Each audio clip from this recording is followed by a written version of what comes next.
Je suis heureux de pouvoir partager le bon pain de la parole de Dieu. Je crois que ce matin, eh bien, ce grand pain qui est la Bible, il y aura une tranche de pain pour tout le monde, une bouchée de pain pour chacun, et que si on le veut, on pourra repartir eh bien, nourri de la part de Dieu ce matin. Vous savez ce que nous désirons, nous les serviteurs de Dieu, dans nos réunions, lorsque nous prêchons la parole de Dieu, nous désirons des réactions et des décisions. C'est ça qu'on veut. Moi, je suis content quand, à la fin d'une réunion ou pendant la réunion, on sent une effusion de l'Esprit, une action du Saint-Esprit, et on voit des gens émus, touchés, pleurer, parler en langue. Nous sommes une église pentecôtiste. Nous croyons aux dons spirituels et nous ne voulons pas nous priver de la Bible. Paillon disait, nous voulons la Bible tout entière et le Christ tout entier. Donc nous croyons aux dons spirituels. Et moi, j'aime quand on est ému, moi-même, quand je sens l'onction dans mon cœur, bien sûr que j'aime ça. Mais je crois que nos réunions doivent être plus que des sentiments. Plus qu'une onction, qu'un frisson qui nous fait pleurer pendant 5 minutes et on sort dehors et on est toujours les mêmes. À quoi ça a servi? Je crois que nos réunions, ce qui fera la différence, ce sont les décisions. Job dira dans son livre que c'est aux résolutions que répondra le succès. Le succès, c'est la victoire. Une résolution, c'est une décision ferme. J'ai vu dans des réunions, moi, des gens prendre des décisions et ça a réjoui mon cœur. Vous savez, il y a des réunions, des fois, on est même vexé de la parole de Dieu. On n'est pas content, on ne parle pas en langue, on n'est pas béni parce qu'on n'est pas d'accord avec ce qu'on a écouté. Pourtant, on sait que c'est vrai. Mais parce qu'on aime Dieu, parce qu'on est des chrétiens, eh bien, quand on s'en va, des fois, on réfléchit et on se dit, c'est vrai ce qu'il a dit. On prend une décision. Ça a été une réunion bénie. On n'a peut-être pas parlé en langue, on n'a pas crié au secours, mais on a pris des décisions. Un jour, j'ai fait une réunion à Châtellerault. Et puis, à la fin de la réunion, j'ai été content.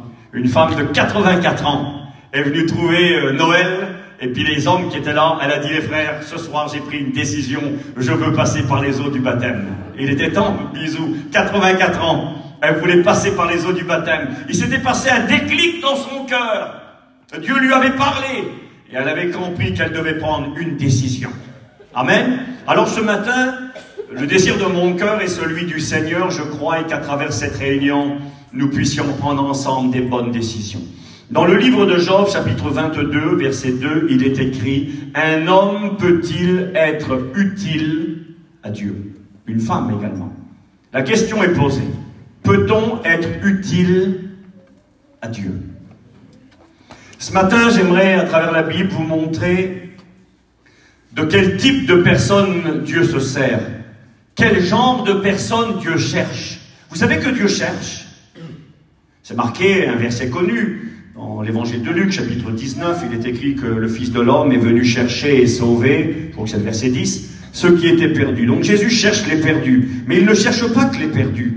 Une fois qu'il nous a trouvés et qu'il nous a sauvés, on connaît bien l'évangile de Luc, chapitre 15, la brebis perdue, la pièce perdue, et le fils perdu. C'est des paraboles exceptionnelles où Jésus va révéler aux gens religieux de l'époque quelle valeur avait pour lui un perdu. Les gens n'étaient pas d'accord que Jésus mange et côtoie les gens de mauvaise vie. On les appelait les plus biquins, je l'ai dit hier, les gens qui travaillaient pour l'ennemi romain, qui prenaient les impôts et qui donnaient l'argent d'Israël à l'ennemi. On les détestait. Et Jésus, lui, il était avec les gens de mauvaise vie, avec ces gens-là. Il mangeait avec eux. Et puis les gens religieux n'étaient pas contents après Jésus. Et c'est dans ce contexte-là que Jésus a enseigné les 3 paraboles, pour leur faire comprendre, vous n'êtes pas contents que je mange avec eux, vous n'êtes pas contents que je m'occupe d'eux, mais pour moi, ces gens-là, ils sont semblables à une brebis perdue sur 100. 1 sur 100. Une brebis perdue, elle est morte. Le lion, l'ours, le loup va arriver, elle va se faire tuer. Une brebis sans berger ne peut pas vivre. Il est en train de leur dire, pour vous, ces gens-là ne sont rien, pour moi, ils sont des brebis perdues. D'ailleurs, Jésus dira, le Fils de l'homme est venu pour les brebis perdues d'Israël. Il était venu pour cette brebis perdue. Si pour vous, ils ne sont rien, pour moi, ils sont une brebis précieuse. On se servait des brebis pour sa laine, pour se couvrir, pour se réchauffer. On se servait du lait pour se nourrir. Et on se servait de son sang pour le sacrifice, pour le pardon des péchés. Les brebis étaient précieuses. Et Jésus est en train de dire à ces gens-là, si pour vous, ces gens sont des boucs méprisables, avec qui nous ne devons avoir aucune relation, pour moi, ils sont des brebis, une brebis sur 100. Après, il ira plus loin. Il dira, ils sont une pièce de valeur sur 10.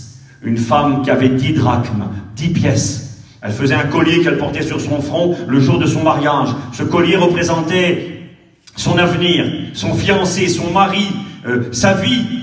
C'était une histoire d'amour, le petit collier là.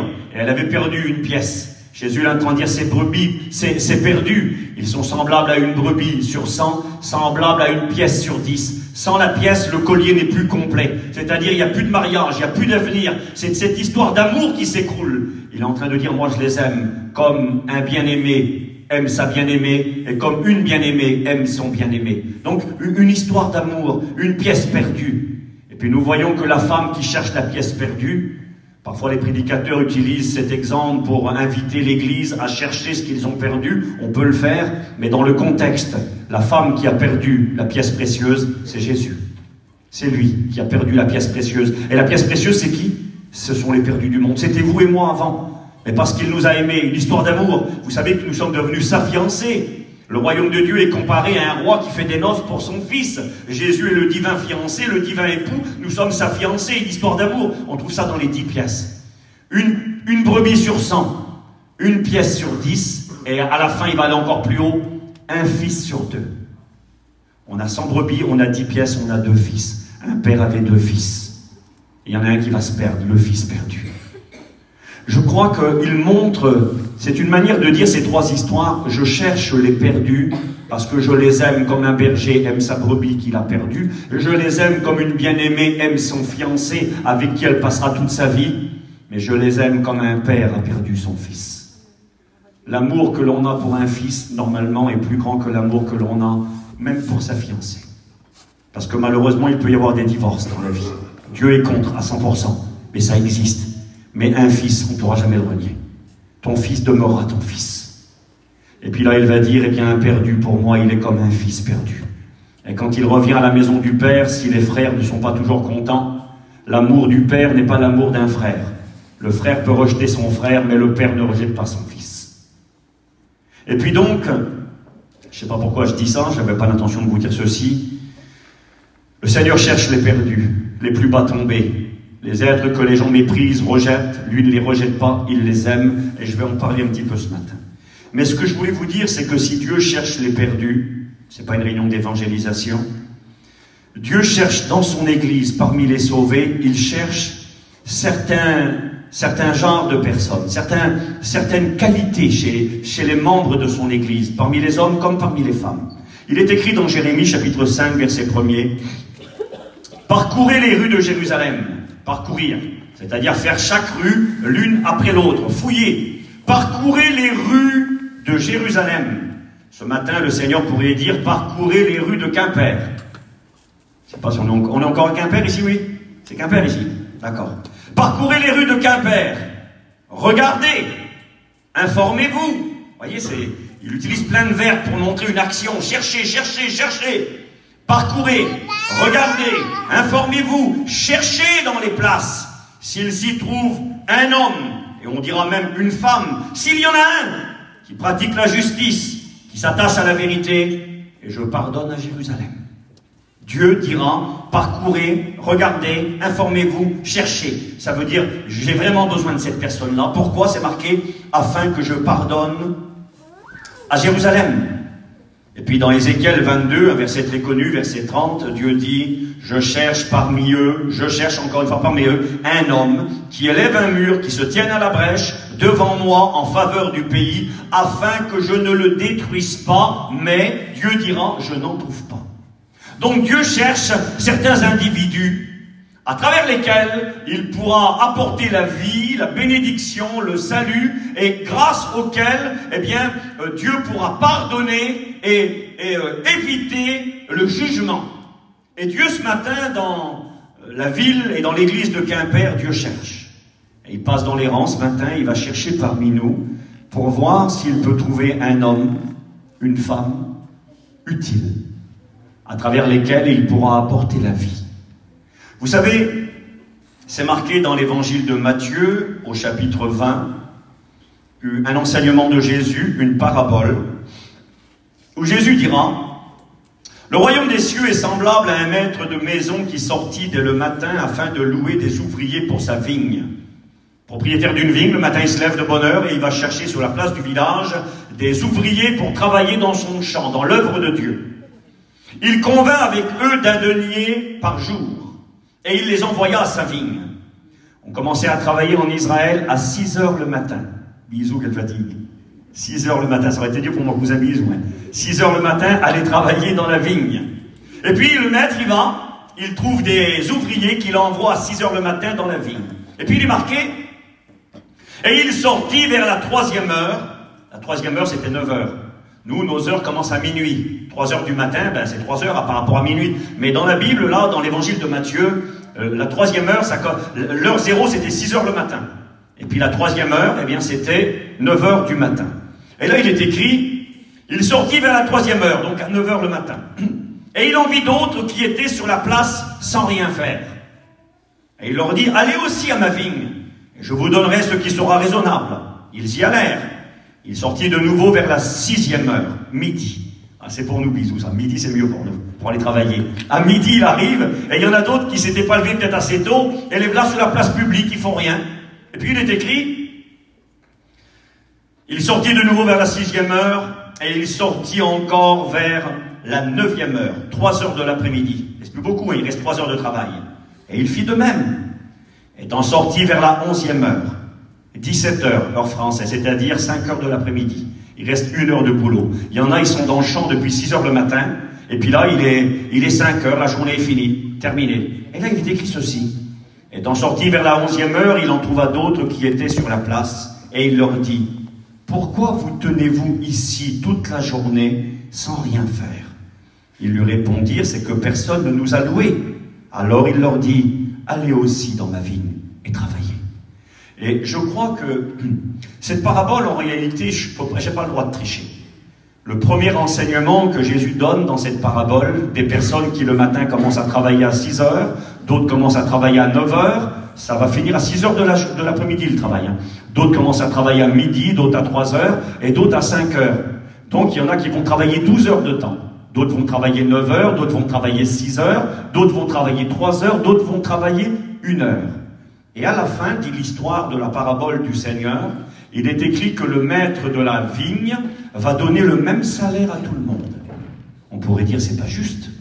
Comment se fait-il le même salaire pour tout le monde?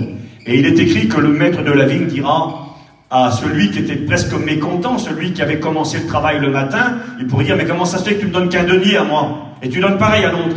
Et le maître dira, quel prix on avait convenu tous les deux? Je t'avais bien dit que je te paierais telle somme. Oui. Ben pourquoi que tu n'es pas content? Je fais ce que je veux avec mon argent. En réalité, dans cet enseignement, ce que Jésus enseigne en premier, c'est la grâce de Dieu. C'est le salut par grâce. Que tu sois converti au réveil il y a 70 ans, ou que tu te convertisses ce matin en donnant ta vie à Jésus, celui qui est converti à 70 ans ne sera pas plus sauvé que celui qui se convertit ce matin. Parce que le salut, c'est quelque chose que Dieu donne, et c'est gratuit. On pourrait dire, ben, c'est trop facile, il s'est converti sur le lit de mort à l'hôpital, il est sauvé comme l'autre qui est chrétien depuis qu'il a 10 ans. Ben oui. Qu'on soit content ou pas content, c'est comme ça.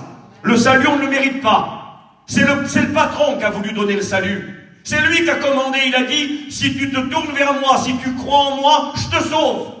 Que tes 50 ans de vie chrétienne ou une journée de vie chrétienne, c'est pas les années de vie chrétienne qui nous sauvent. Jimmy le président disait, ce qui nous sauve, c'est ce que Jésus a fait pour nous. Les récompenses que l'on aura de Dieu, alors là c'est différent. Les récompenses que l'on aura du Seigneur, c'est ce que nous, on aura fait pour lui. Alors il y aura des récompenses différentes, évidemment. Le Seigneur n'est pas injuste pour oublier l'amour et le travail qu'on aura fait pour lui. Et puis les récompenses seront pas les mêmes. Mais au niveau du salut, le salut est le même. C'est l'enseignement de cette parabole. Maintenant, il y a une deuxième pensée. Et la deuxième pensée est celle-ci. Il y a des gens qui travaillent le matin de bonne heure dans la vigne. Il y en a qui travaillent à 9 heures, d'autres à midi, d'autres à... Et puis là, il est 5 heures, la journée est finie. Et là, quelque part, nous avons le temps de l'Église qui a commencé à Pentecôte il y a 2000 ans à Jérusalem. Nous avons eu les premiers serviteurs de Dieu. Les apôtres Pierre qui se sont levés le jour de Pentecôte, qui ont prêché l'évangile, 3000 conversions. Nous avons les autres qui ont suivi le pas, les apôtres, Jean, Jacques, je sais pas, et tous les autres, Barthélemy, Thaddée, tous ces hommes qui ont travaillé, les apôtres de l'agneau. Et ensuite, il y a eu des disciples qui ont travaillé. Il y a eu dans la parole de Dieu, les hommes nous parlent de différents personnages qui ont exercé des ministères. Philippe l'évangéliste, qui était diacre, qui deviendra évangéliste, qui prêchera à Samarie l'évangile, qui amènera aussi un ministre éthiopien. Et depuis 2000 ans, dans le temps de l'Église, de tout temps, des hommes et des femmes ont travaillé à l'œuvre de Dieu. Et là, les ouvriers de la 11e heure, c'est-à-dire la journée se termine, la question leur est posée, pourquoi restez-vous là sans rien faire?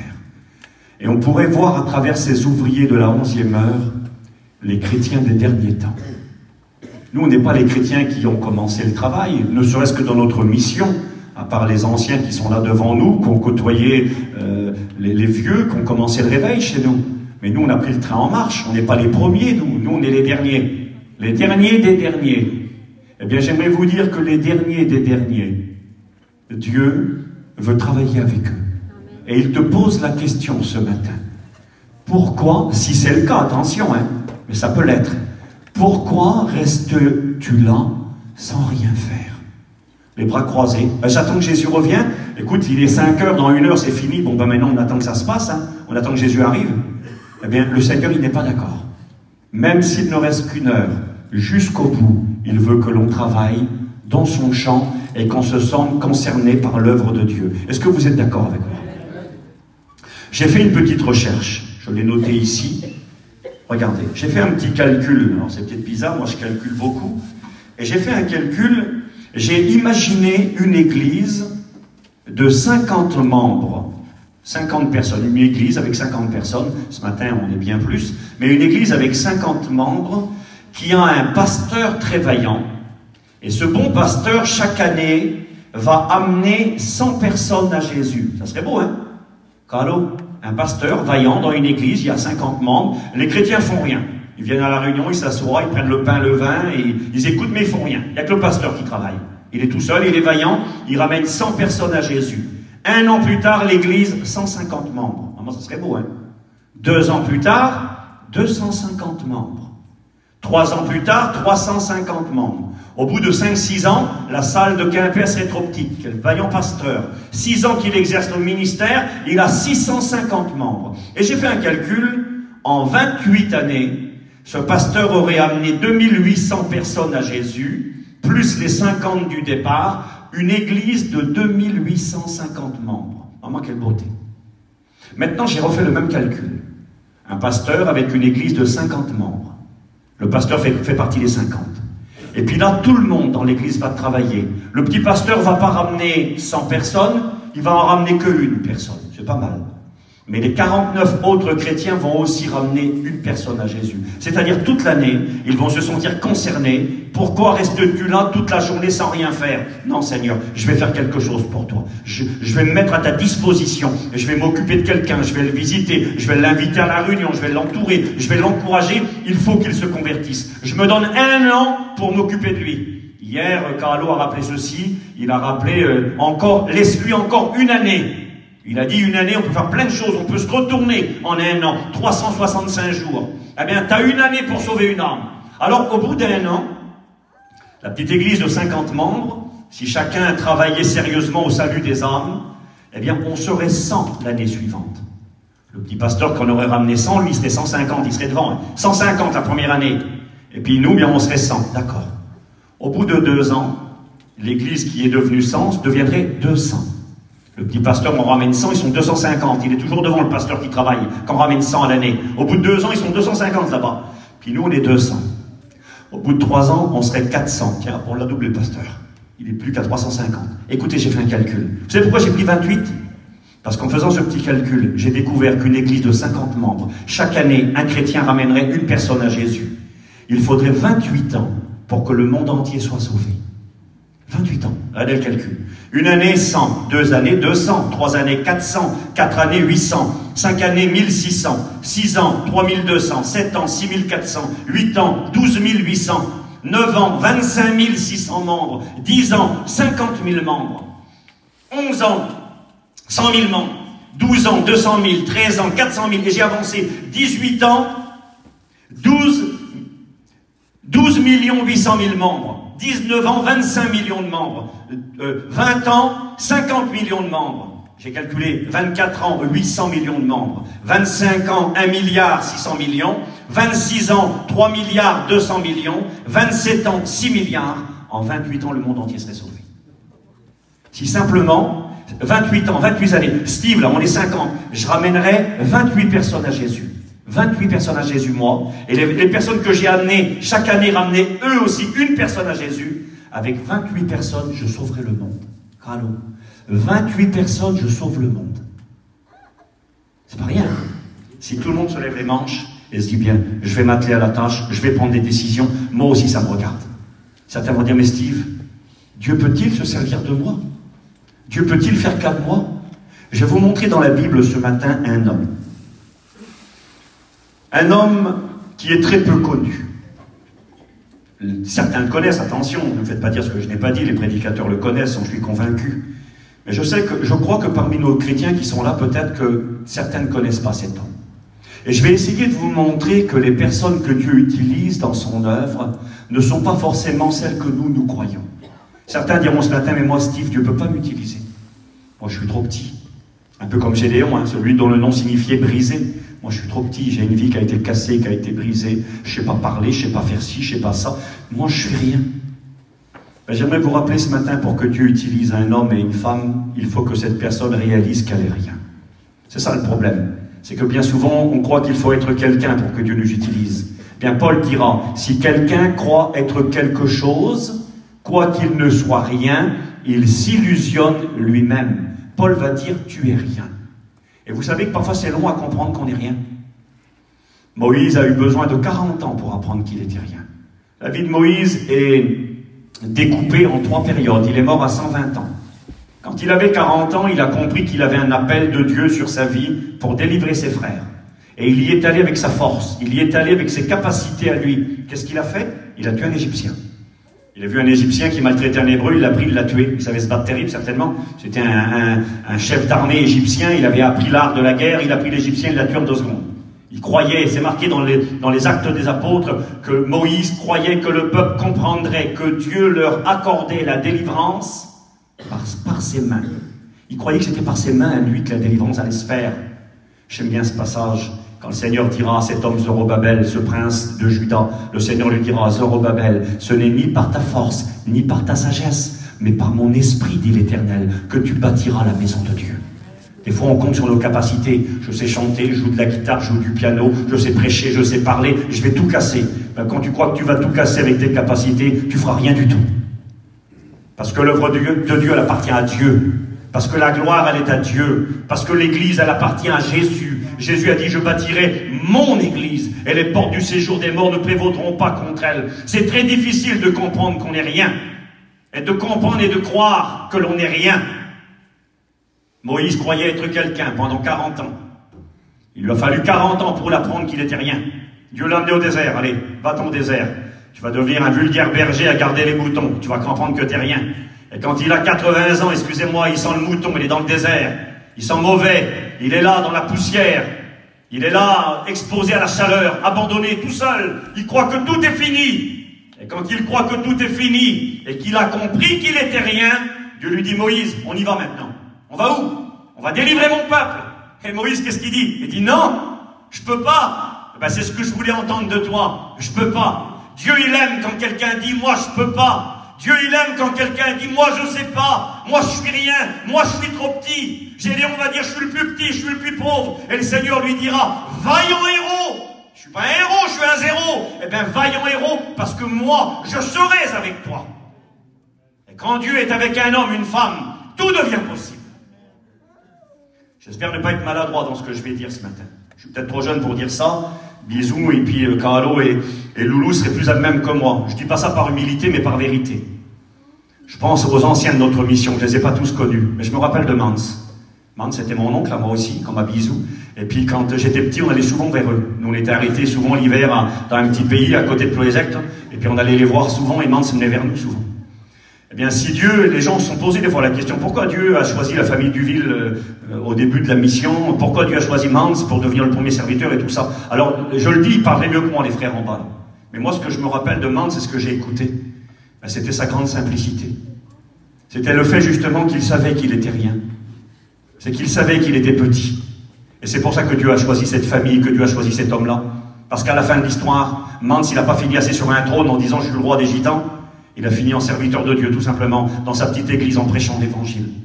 Parce que si ça avait été quelqu'un de capable, avec des grandes capacités, il aurait pu dire, bah oui, mais c'était la famille Intel. T'as vu le monde de l'époque, là? Ils avaient des milliards, ils avaient des cerveaux à 50 étages.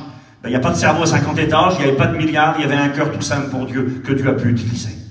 Donc, ce matin, c'est un encouragement. Personne ne peut dire, moi je suis rien, moi je suis trop petit. Au contraire, c'est ce que Dieu recherche. J'ai marqué ceci. Les personnes les plus utiles dans l'œuvre de Dieu, je vais vous le montrer ce matin, ceux que Dieu recherche, hommes et femmes, ne sont pas forcément ce que l'on pense.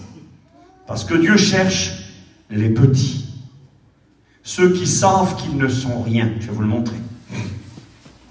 Dieu cherche les hommes et les femmes de l'ombre.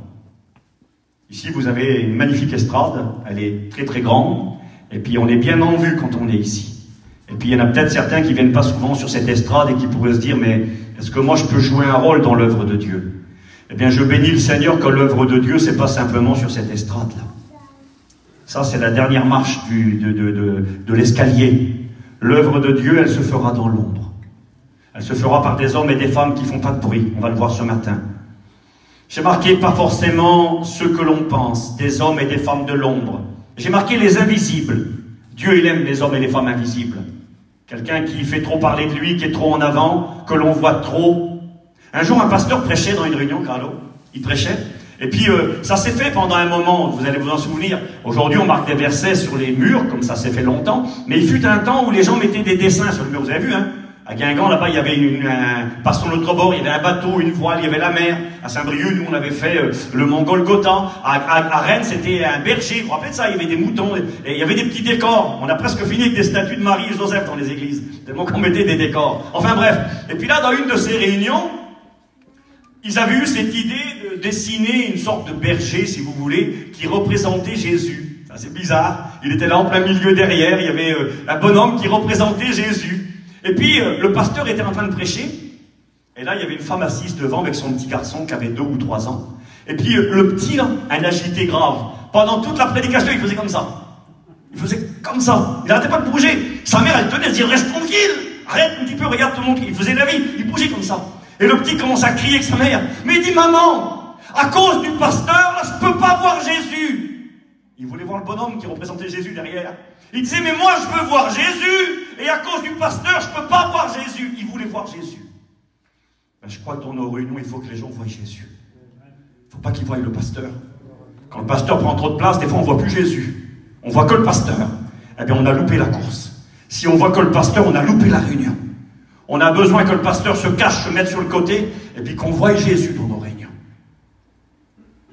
J'ai marqué des hommes et des femmes invisibles. Des gens, j'ai marqué les noms cités, c'est-à-dire ceux qu'on ne cite jamais leur nom. Les anonymes, ceux qui n'ont pas de nom. Les inconnus, c'est eux qui font l'œuvre de Dieu. Les méconnus, c'est-à-dire ceux qu'on ne connaît pas beaucoup. Les non reconnus à leur juste valeur. Les oubliés de l'histoire. Il y a des oubliés de l'Église. Il y a des gens dont on ne parle presque pas, voire jamais dans les réunions, et qui pourtant ont joué le rôle essentiel dans l'œuvre de Dieu. Mais on ne le sait même pas. Dans le ciel, on le saura. Mais la Bible lève le voile. Je vais vous parler d'un homme ce matin dans l'Écriture, qui a joué un rôle essentiel. On lui doit plus de la moitié du Nouveau Testament. On lui doit 13 épîtres et un évangile. Alors quand je dis ça, il y en a qui réfléchissent, et généralement ils disent, mais ça n'existe pas. Celui qui a écrit les 13 épîtres, c'est l'apôtre Paul. Mais Paul n'a pas écrit d'évangile. Et pourtant, on doit à un homme dans la Bible les 13 écrits de l'apôtre Paul et un évangile, l'évangile de Marc. J'ai marqué les oubliés, Dieu s'en sert, les négligés, les ignorer, parfois même les rejeter injustement. Il y a des hommes et des femmes qui, dans l'œuvre de Dieu, ont été rejetés injustement et qui pourtant jouent un rôle principal. J'ai marqué les peu capables, voire les incapables. Dieu cherche des numéros 2, des numéros 3, des numéros 10. Qu'est-ce que ça veut dire, ça? Ben, ça veut dire que nous croyons que pour être utile dans l'œuvre de Dieu, il faut être un numéro 1, le number 1, le premier, celui qui est en vue, celui dont on parle, celui qui est capable, celui qui sait tout faire. Non. Il est marqué dans la Bible, j'ai noté le verset ici, regardez. L'apôtre Jean nous parlera d'un homme qui justement ne correspondait pas aux critères. Pourtant, c'était un serviteur de Dieu. Il était responsable d'une église, le monsieur. Il s'appelait Diotrephe. Diotrephe. C'est Jean qui en parle. 3e épître de Jean, chapitre 1er, il n'y a qu'un chapitre, verset 9. Il dira, l'apôtre, « J'ai écrit quelques mots à l'église, mais Diotrephe, qui aime à être le premier parmi eux, ne nous reçoit pas. » Diotrephe, il voulait être le numéro 1.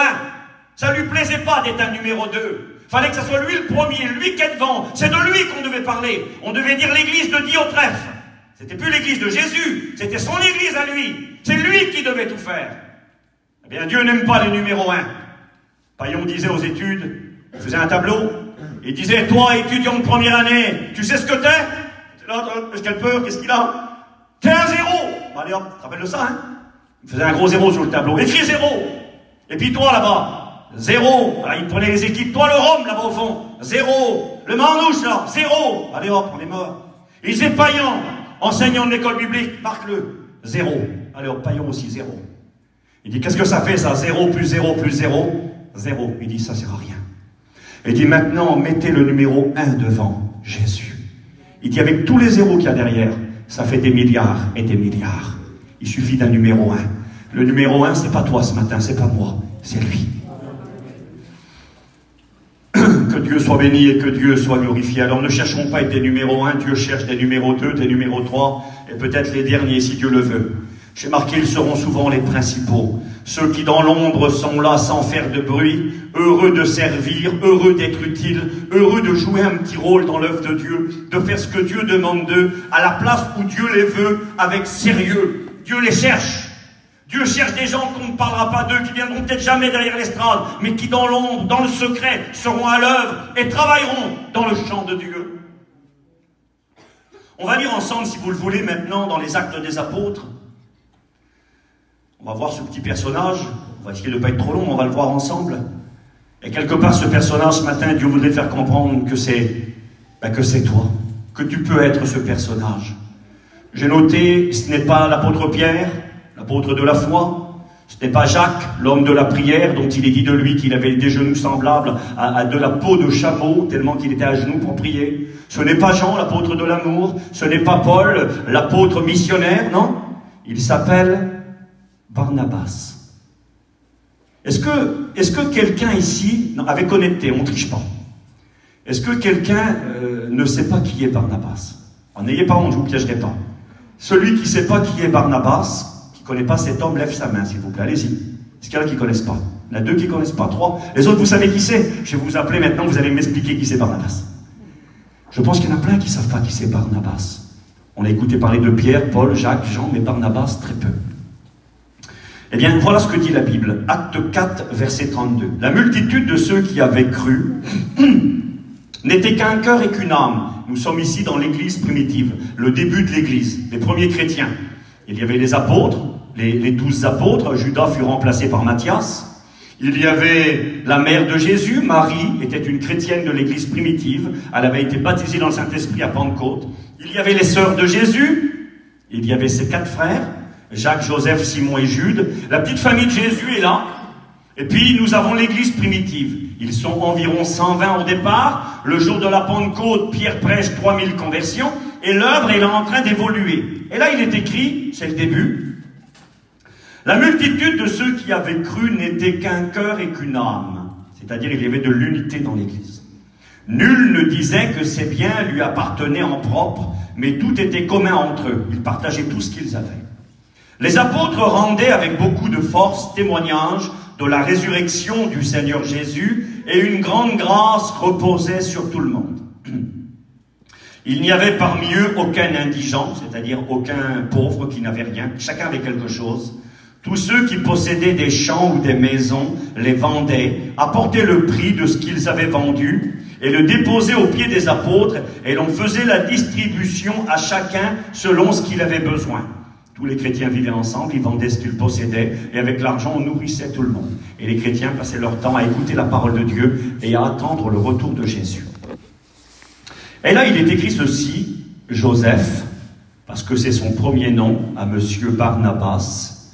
Joseph, surnommé par les apôtres. C'est pas lui qui a changé son nom, c'est les apôtres, quand ils ont vu cet homme, sa manière de faire, son comportement, ses qualités, ils lui ont donné un nouveau nom. Et ils l'ont appelé, c'est marqué, Joseph, surnommé par les apôtres Barnabas, ce qui signifie, c'est écrit noir sur blanc, fils d'exhortation, lévite, originaire de Chypre, vendit un champ qu'il possédait, apporta l'argent et le déposa aux pieds des apôtres. Qui était Barnabas? J'ai marqué, il est là dès le départ, c'est-à-dire à la naissance de l'Église, il est là. J'ai marqué pourquoi? Parce qu'on ne peut pas faire sans de tels hommes. Ces hommes-là sont indispensables dans l'œuvre de Dieu, des messieurs Barnabas. C'est un homme bien, un homme de foi, et un homme qui donne pour l'œuvre de Dieu. Il est écrit qu'il avait une propriété. C'est terrible, la première fois qu'il est parlé de lui, il est présenté comme un homme qui va donner tout ce qu'il a pour Dieu. Un homme qui donne. Ça, c'est une qualité essentielle. Si on veut être utile pour l'œuvre de Dieu, il faudra être capable de donner. Donner de son temps, donner de sa personne, donner de son argent. Un jour, un pasteur renommé, parce qu'il avait un ministère particulier, Dieu l'avait beaucoup utilisé dans plein d'endroits, c'était un instrument particulier dans les mains de Dieu, ce pasteur, un vieux serviteur. Il est venu dans une église, et puis il a partagé quelques expériences, il a partagé la Bible, et les gens étaient émerveillés de ce que Dieu avait fait avec ce serviteur de Dieu. J'allais dire ce grand serviteur. Et là, il y a un jeune homme, un jeune chrétien de l'Assemblée qui est venu trouver le vieux pasteur.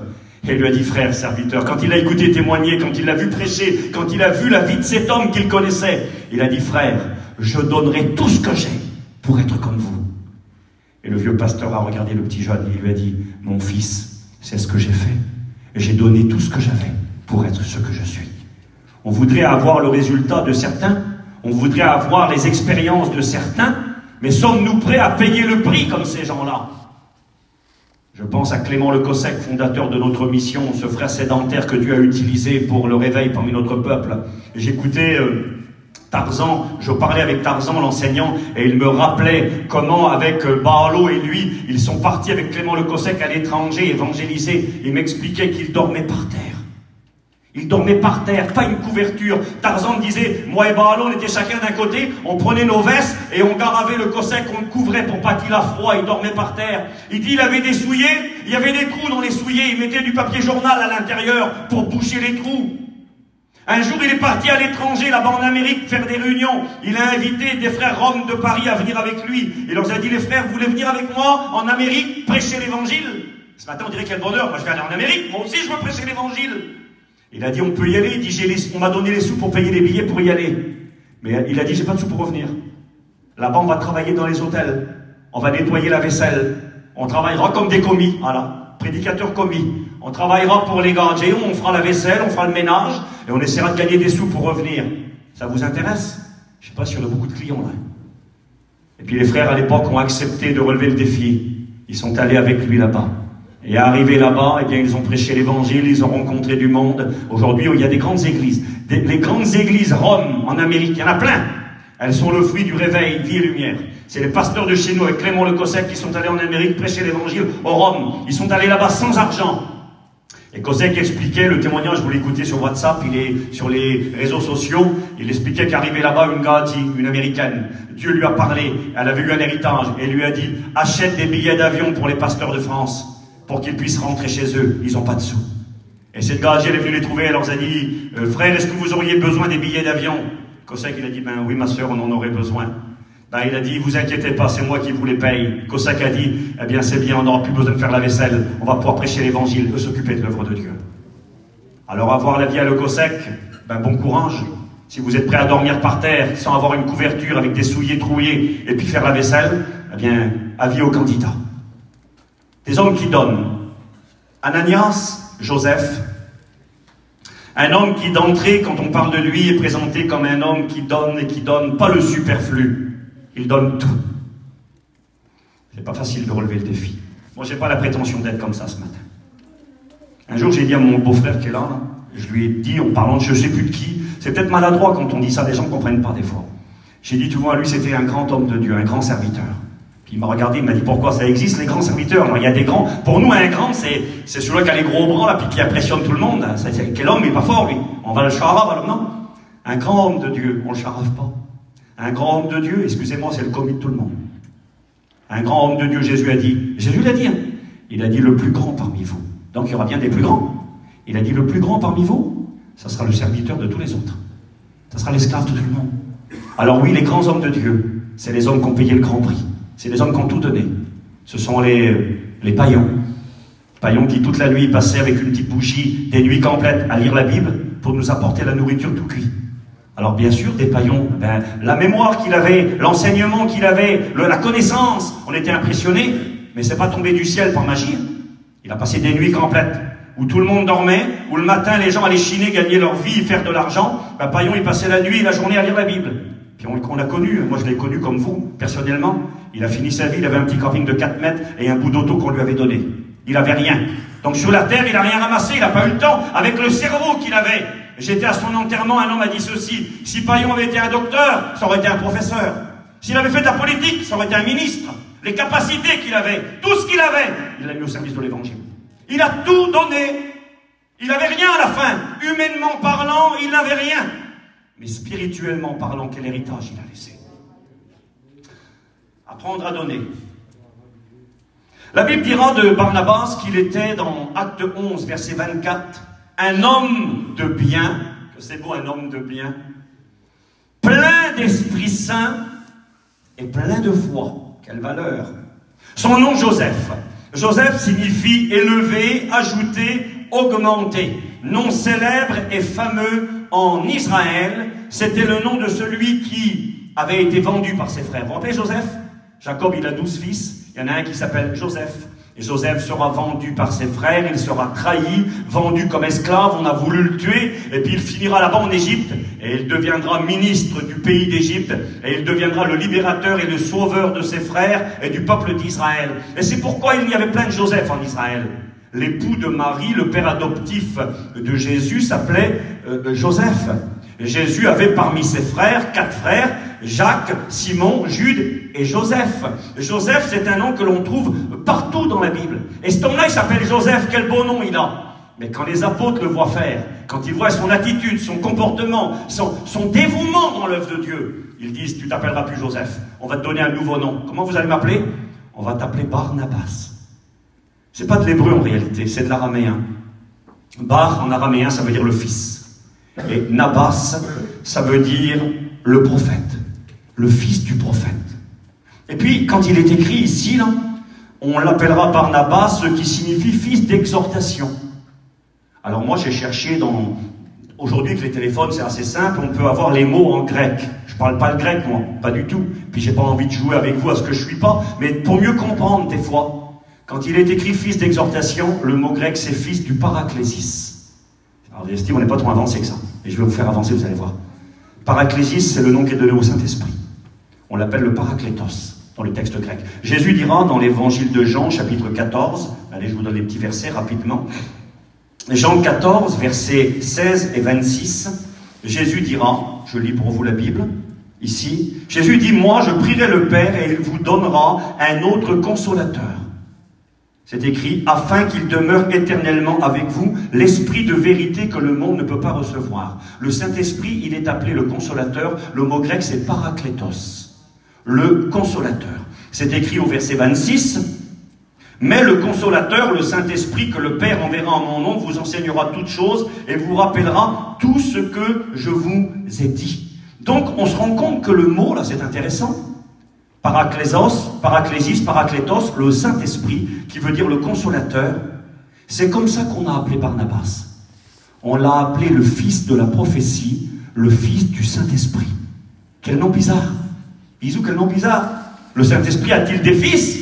N'allez pas dire demain, Steve a dit que le Saint-Esprit avait des fils. Je me fais tuer, je suis convoqué par la mission et je me fais tuer. Le Saint-Esprit n'a pas de fils. Dieu a des fils. Mais quand on a appelé Barnabas le fils du Paraclésis, le fils de la consolation, le fils du Saint-Esprit, c'est parce que Barnabas ressemblait au Saint-Esprit. Il y a un proverbe qui dit dans le monde, pas dans la Bible. Dans la Bible, c'est marqué telle mère, telle fille. Dans le monde, on dit tel père, tel fils. Parce que quelque part, des fois, on retrouve des ressemblances entre un père et son fils. Il y a des gens qu'on regarde, des fois, à leur visage, on sait quelle famille ils sont. On les regarde 2 secondes, on dit, tiens, ceux-là, c'est les renards de Quimper, on les voit en 2 secondes. À leur visage, on les reconnaît. On sait de quelle famille ils sont. Tiens, là, c'est des raquinards. Les raquinards aussi, on les reconnaît.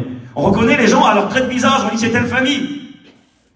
Barnabas, il avait la ressemblance avec le Saint-Esprit. Il ressemblait tellement au Saint-Esprit qu'on l'a appelé le Fils du Saint-Esprit. Seigneur, quelle affaire! Le Saint-Esprit, c'est la 3e personne de la divinité. Il est l'égal de Dieu le Père, l'égal de Jésus le Fils. Il peut tout, il sait tout, il est partout. Il est une personne. Et pourtant, cette personne-là, c'est la personne dont on parle le moins. Elle est souvent mise à l'écart. On l'appelle l'agent divin, celui à travers lequel Dieu se manifeste, Dieu agit. Au commencement, Dieu créa les cieux, Dieu créa la terre. La terre était informe et vide, et l'Esprit de Dieu se mouvait sur les eaux. Le Saint-Esprit est là, il se mouve et il bouge. Quelqu'un a dit, c'était comme une poule qui couvre ses œufs, afin de donner la vie, et que les poussins arrivent. Elle était là, le Saint-Esprit était là à l'œuvre, et il y avait Dieu le Père, Jésus le Fils, et le Saint-Esprit, la 3e personne de la divinité. Pourtant, c'est la personne la plus effacée. La personne qui ne fait pas de bruit, la personne dont on ne parle presque pas, et qui pourtant, sans elle, rien n'arrive. Fils de la prophétie, fils de consolateur. Le mot paraclésis signifie celui qui encourage. Écoutez bien, Dieu cherche des hommes et des femmes ce matin. Il cherche des Barnabas dans l'église de Quimper, des gens dont on ne parle pas, des gens qui ne font pas de bruit, des fils et des filles du Saint-Esprit qui dans l'ombre, vont consoler. C'est ce que ça veut dire paraclésis. Vont encourager, vont aider, vont exhorter, vont réconforter et vont rafraîchir. C'est bon ça. Paraclésis, c'est ce que ça veut dire. Vous prenez aujourd'hui, je vous dis, on a des Bibles sur les téléphones, non, et on a le mot grec et c'est marqué à côté. Moi, je vous dis, je parle pas grec, j'ai regardé. Paraclésis, ça veut dire celui qui console. Pas rien, quelqu'un qui console. L'autre, il est dans la peine, il pleure, sinon il a des problèmes. Tu viens, tu le prends dans tes bras, tu dis, ça va aller, viens. Je te prends dans mes bras, puis tu lui fais une grosse bise et tu le prends contre ton cœur. Dieu cherche des gens comme ça. Des gens capables de prendre les autres dans leurs bras, de leur faire du bien, de les aider. Quelqu'un qui a de la compassion, quelqu'un qui souffre avec ceux qui souffrent. Quelqu'un qui console, quelqu'un qui aide. Viens, je te donne la main, viens, allez, je vais t'aider. Pas quelqu'un qui marche sur la tête de l'autre pour aller plus haut. Pas quelqu'un qui est content quand son frère, il est à moitié mort, et puis qu'il le laisse dans sa misère, et qui va dire à tout le monde, t'as vu l'état qu'il est? Quand on voit quelqu'un dans le problème, c'est marqué, si tu vois ton frère qui a péché, c'est pas écrit, mets-le sur WhatsApp et dis-le à la terre entière. C'est marqué, va et reprends-le entre toi et lui seul. Et s'il t'écoute, t'as gagné ton frère. Tu vas là-bas avec un esprit d'amour et tu le prends dans les bras. Tu dis, mon frère, faut pas que tu continues comme ça. Il va t'arriver des misères. La porte que t'as ouverte n'est pas bonne. Personne ne sait rien, on va rien dire à personne. Il n'y a que moi et toi qui le sais. Écoute, stop, arrête maintenant. Je vais t'aider, moi je vais t'encourager, que c'est beau. Dieu a besoin de telles personnes. Personnes qui réconfortent, qui rafraîchissent, qui encouragent. J'ai marqué l'action du Saint-Esprit, le Paraclétos promis par Jésus. C'est le nom qui fut donné à cet homme. Et rapidement, nous allons voir que cet homme va passer à l'action. Non seulement il donne ce qu'il a de cher et précieux, sa propriété, il la donne pour l'œuvre de Dieu. Et là, on va lire ensemble rapidement dans les Actes des Apôtres au chapitre 9. Il va être question encore une fois de Barnabas, mais dans un contexte intéressant. Soyez avec moi quelques instants. Je vous embête pas trop, ça va? On est ensemble ce matin? Hein, gloire au Seigneur? Il y en a 2 qui sont avec moi, les autres ne sont pas avec moi. Il est écrit dans Acte 9, verset 23. Au bout d'un certain temps, les Juifs se concertèrent pour tuer Saul de Tarse. Saul de Tarse, c'était celui qui tuait les chrétiens. Vous vous rappelez, Saul le persécuteur, qui va devenir l'apôtre Paul. Saul de Tarse, l'ennemi juré, il respirait la menace et le meurtre contre l'Église. Il emprisonnait les saints, il les forçait à blasphémer. Il les jetait, hommes et femmes, en prison. L'ennemi public numéro 1, un terroriste, c'était Saul de Tarse. Il faisait trembler l'Église. Il avait du sang sur ses mains. Quand on a tué Étienne, il était là, Saul de Tarse. Et il était content et d'accord du meurtre d'Étienne. Et Saul de Tarse va se convertir. Le brigand, l'assassin, l'ennemi public numéro 1 de l'Église. Le plus dangereux, celui qui a tué les chrétiens, les a amenés en prison, celui qui blasphémait le nom de Jésus, il va dire « j'ai été un blasphémateur ». Il insultait le nom du Seigneur Jésus. Le voici qu'il s'est converti et il est devenu un chrétien.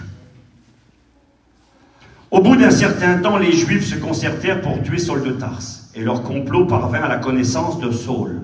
On gardait les portes de la ville de Damas, jour et nuit, afin de lui ôter la vie. Mais pendant une nuit, les disciples le prirent et le descendirent par la muraille dans une corbeille. Alors, Saul de Tarse s'en va de Damas. Où va-t-il?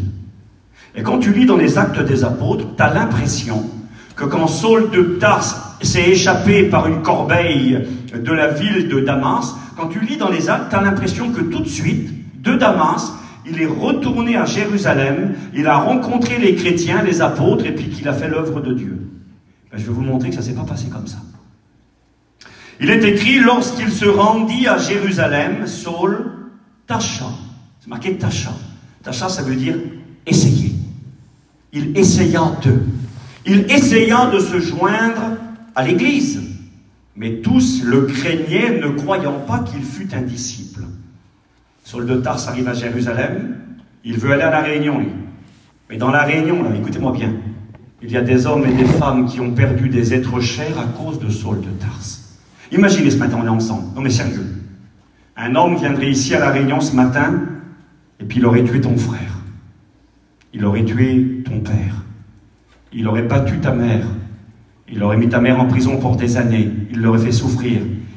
Il l'aurait forcé à blasphémer le nom du Seigneur. Et le voilà, il vient à la réunion, lui. Puis il va s'asseoir à côté de toi.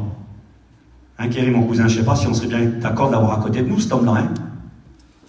Il aurait tué ton fils. Il aurait tué ta sœur. Et il allait s'asseoir, lui. Puis c'est un chrétien. Voilà, comme ça, impeccable. Il va prêcher l'évangile. Non, franchement parler. Carlo, pas facile à accepter un tel bonhomme. Il arrive à Jérusalem, c'est marqué, il va essayer de se joindre à l'église. On ne veut pas de lui. Certains, bon, c'est marqué, certains ont eu peur, on peut le comprendre. Ils croyaient qu'il n'était pas vraiment converti, qu'en vrai, il faisait exprès pour trahir. Mais je ne crois pas qu'il n'y avait que ça. Et je vais vous le prouver. En réalité, il n'est pas venu le lendemain à Jérusalem. Il est venu à Jérusalem 3 ans après. C'est marqué où? Je vous le lis tout de suite, regardez.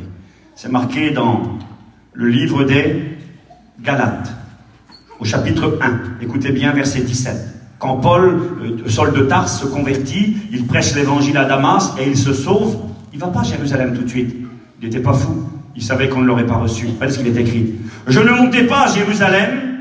Il va dire que quand j'ai rencontré le Seigneur, Galates 1, 17, je ne montais pas à Jérusalem vers ceux qui furent apôtres avant moi, mais je partis pour l'Arabie.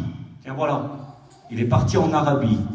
C'est intéressant parce que dans l'Épître aux Galates, Paul dira que le mont Sinaï, il est en Arabie. Donc on pense que Paul est allé au mont Sinaï, la montagne de Dieu, là où Dieu s'est révélé à Moïse. Il y est parti. Il y est parti pendant 3 ans. 3 ans. Quand tu lis dans les Actes, tu as l'impression qu'il part de Damas, le lendemain il est à Jérusalem. 3 ans se sont écoulés. C'est marqué, je lis la Bible. Puis je revins encore à Damas. 3 ans plus tard, je montais à Jérusalem pour faire la connaissance de Céphas. Céphas, c'était l'apôtre Pierre. Je montais à Jérusalem pour faire la connaissance, écoutez bien, de l'apôtre Pierre, et je restais 15 jours chez lui. Il n'est resté que 15 jours à Jérusalem, pas plus. Vous savez pourquoi? Parce qu'on n'a pas voulu de lui. On n'a pas voulu de Saul de Tarse à Jérusalem. Regardez, je lis la Bible. Hein. Je montais à Jérusalem, je fis la connaissance de Pierre, et je demeurai 15 jours chez lui, mais je ne vis aucun des autres apôtres. Ils étaient où les autres apôtres? Ils étaient là. Aucun a voulu le voir. J'imagine ce matin, l'équipe pastorale qui est là ce matin. Il arrive, le gars, il a tué la femme de l'autre, il a tué le fils de l'autre, il vient à la réunion, et puis les pasteurs qui sont là, certains vont dire, mais moi je ne veux pas le voir cet homme-là. J'ai le droit, je ne veux pas le voir moi. Il a tué mon neveu, il a tué mon frère, il a tué mon petit, je ne veux pas le voir à la réunion. Je peux pas. Ma famille, qu'est-ce qu'ils vont dire? Comment ma famille va réagir? Ils vont dire, ça y est, t'es avec lui à la réunion, toi? C'est compliqué, il y a des situations compliquées. Et c'est le cas ici. Les apôtres ne veulent pas le voir. C'est marqué qu'il ne va voir que l'apôtre Pierre et Jacques. le frère de Jésus. Regardez, je lis la Bible. Je demeurai 15 jours chez lui, mais je ne vis aucun des apôtres, si ce n'est Jacques, le frère du Seigneur. C'est marqué. Il a vu l'apôtre Pierre, il a vu Jacques, le frère de Jésus, qui était le pasteur de l'église de Jérusalem, et tous les autres apôtres. Aucun n'a voulu le voir. Regardez ce qu'il dira juste après. Paul dira, dans ce que je vous écris, voici devant Dieu. On dirait pas ce qu'il jure, hein, comme un manouche, devant Dieu, devant le Seigneur. Il dit, dans ce que je vous écris, devant Dieu, je ne mens pas. On dira, il n'est pas fort, lui. C'est pas possible. Ils t'ont reçu les apôtres, ils t'ont embrassé. Hein, le frère du fils prodigue, ils t'ont pris dans les bras, non? Il va dire, je vous mens pas, je vous dis la vérité. Il n'y a que Pierre qui m'a reçu. Et Jacques m'a parlé un petit peu. Je suis resté 15 jours chez lui. Et au bout de 15 jours, ils m'ont dit, Saul de Tarse, t'es bien gentil, tu t'es converti. Mais va-t'en. On l'a renvoyé. Dans ce que je vous écris, voici devant Dieu, je ne mens pas. J'allais ensuite dans les contrées de la Syrie et de la Cilicie. J'étais inconnu de visage aux églises de Judée qui sont en Christ. C'est-à-dire personne ne me recevait. Seulement elles avaient entendu dire, celui qui autrefois nous persécutait annonce maintenant la foi qu'il s'efforçait de détruire. Elles glorifiaient Dieu à mon sujet. 14 ans plus tard, je montais à Jérusalem de nouveau. Ça veut dire qu'en 17 ans de vie chrétienne, il est monté 2 fois à Jérusalem. C'est comme si nous on dirait aujourd'hui, je viens à l'école biblique là-bas, voir les professeurs, le conseiller de direction. En 17 années, eh bien, personne n'a voulu le voir. Mais, Acte 9 nous dit ceci, je lis toujours la Bible, regardez, j'espère que vous me suivez. Dans les Actes, au chapitre 9, il est écrit ceci. Je regarde mon petit verset. Acte 9, verset 26, nous avons lu, je lis pour vous. Lorsqu'il se rendit à Jérusalem, Saul essaya de se joindre à eux, on l'a vu, il a essayé. Personne, à part Pierre et Jacques, lui ont parlé un petit peu, 15 jours, mais tous le craignaient, croyant qu'il ne fut pas un disciple. Je crois que certains le détestaient aussi. Alors, Barnabas. C'est Barnabas qui va s'occuper de lui. Les grands apôtres n'ont pas été au rendez-vous. Les grands noms, ceux qui sont connus. L'apôtre Jean, il est où l'apôtre de l'amour? Il n'y a plus d'apôtre de l'amour. Saul de Tarse, on n'en veut pas. Saul de Tarse, l'assassin, on n'en veut pas. On ne lui fait pas confiance. On ne veut pas qu'il prenne place à l'église. Il s'en va. Il va dire, je ne mens pas devant Dieu, ils ne m'ont pas reçu. Je suis reparti, j'ai attendu 14 ans avant de revenir. Pas longtemps pour revenir. Il a vu qu'il n'était pas le bienvenu. Mais, alors, Barnabas, l'ayant pris avec lui, j'ai regardé, le texte grec dit, il l'a pris par la main. Bisous. Il l'a pris par la main. Comment tu prends le meurtrier par la main, tu prends Saul de Tarse, l'assassin par la main? Oui, je le prends par la main. Je suis l'homme Saint-Esprit. Le Saint-Esprit prend tout le monde par la main. Il prend les rejetés, les méprisés. Il prend ceux qui ont un noir passé, ceux qui traînent un boulet derrière eux. Le Saint-Esprit va vers eux. Et il les console, il les encourage, il les rafraîchit et il les aide. L'homme Saint-Esprit, Barnabas, va le prendre avec lui. Il le conduisit vers les apôtres. C'est lui qui le premier l'a pris. Il l'a emmené vers les apôtres, il l'a emmené chez Pierre et chez Jacques, le frère de Jésus. Et il leur raconta comment sur le chemin Saul avait vu le Seigneur, qui lui avait parlé, et comment à Damas, il avait prêché franchement au nom de Jésus. Il allait et venait avec eux dans Jérusalem. Il s'exprimait. Les frères, ayant su que des gens voulaient tuer Saul de Tarse, l'emmenèrent à Césarée et le firent partir pour Tarse. Il était originaire de Tarse, en Turquie aujourd'hui. Les pasteurs de Jérusalem se sont consultés, les apôtres et tous les autres. C'est Barnabas qui s'est occupé de Saul. Les autres n'en voulaient pas. Il n'est resté que 15 jours et les apôtres ont dit, écoute Saul, t'es bien gentil, voilà, t'es converti, merci Seigneur, tant mieux pour toi. Allez, dégage, retourne chez toi là-bas. Retourne à Tarse, on n'a pas besoin de toi. On ne veut pas de toi ici. Et c'est le cœur gros que Saul est reparti là-bas à Tarse. Et là-bas, il aurait pu être oublié pour toujours. Mais, c'est marqué quelque temps plus tard, dans les Actes, au chapitre 11, regardez ce qu'il est écrit, il va y avoir un réveil dans une ville qui s'appelle Antioche, un grand réveil. Et puis à Jérusalem, là-bas, on écoute parler de ce réveil qui a lieu à Antioche. C'est une ville qui se trouve en Syrie, au nord d'Israël. On écoute parler à Jérusalem, les apôtres, écoute, tiens, il y a un grand réveil là-bas, il y a plein de gens qui se convertissent, et puis il faudrait amener quelqu'un pour aller voir ce qui se passe. Qui vont-ils choisir? Un homme de confiance, un homme rempli d'esprit, un homme rempli de foi, un homme Saint-Esprit. Ils vont choisir Barnabas. Regardez ce qu'il est écrit. Acte 11, verset 20. Il est marqué, il y eut cependant parmi eux quelques hommes de Chypre, de Cyrène, étant venus à Antioche, ils prêchèrent la bonne nouvelle de Jésus à tout le monde. Et il est marqué, la main du Seigneur était avec eux, un grand nombre de personnes crurent et se convertirent. Voici qu'un grand réveil explose là-bas au nord d'Israël. les apôtres l'apprennent. Le bruit en parvint aux oreilles des membres de l'église de Jérusalem, c'est-à-dire les apôtres. Ils envoyèrent Barnabas jusqu'à Antioche. Donc lui, il va voir le grand réveil là-bas au nord d'Israël. Lorsqu'il fut arrivé et qu'il eut vu la grâce de Dieu, il s'en réjouit. Moi, ça me plaît ça. Oui, ce petit mot-là, il se réjouit. Quand il arrive là-bas et qu'il voit ce que Dieu fait, il voit les païens convertis, il voit la grande église avec des centaines de membres, il est content, il se réjouit. Certains vont dire, Steve, c'est normal.